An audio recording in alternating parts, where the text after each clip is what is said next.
Mr. Yip Hon Weng.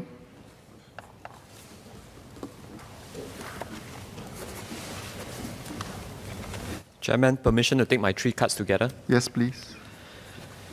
Chairman, active aging has always been an important part of successful aging.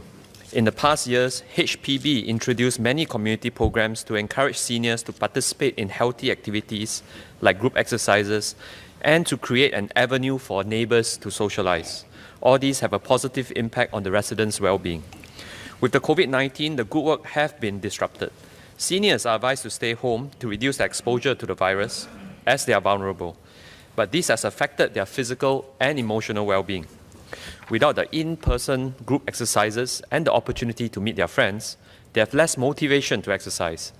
The online programs are useful, but they are simply not quite the same. Our action plans to encourage active aging must evolve with the pandemic. What is the progress on these? How else can we meet the evolving needs of our future seniors? Last year, MOH announced various measures to better support seniors to age in place. What is the progress of these measures, especially on the elder care centres? Future generations of seniors will have different lifestyle preferences and aspirations. How are we meeting the evolving needs of our seniors? What are the measures of success and timelines for the plans? Thank you. Next, on the SMF. Many seniors have benefited from the Seniors Mobility and Enabling Fund, but there's still some room for improvement. Will the Ministry review the policy of the once-in-a-lifetime eligibility? Some seniors may require a replacement device after the first device has worn out from many years of use. Another problem is that they cannot apply for aids under the same category.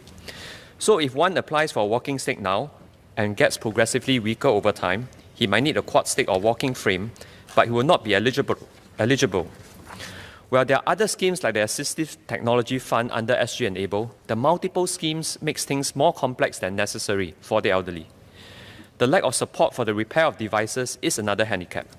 Batteries in motorized wheelchairs running out is a common problem, and sometimes these devices are perfectly usable after replacement of parts and repairs.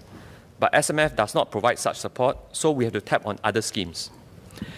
SMF also only covers consumables for applications made through a healthcare provider, like a nursing home. If the senior is cared for at his own home, he is not eligible.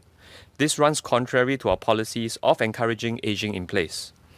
I would also like to suggest that the SMF extends its coverage to elderly-friendly safety features in non-HDB estates, such as ramps and grab bars, especially for the lower-value private units. I hope the Ministry can better refine the SMF to help those in need. Lastly, on caregivers.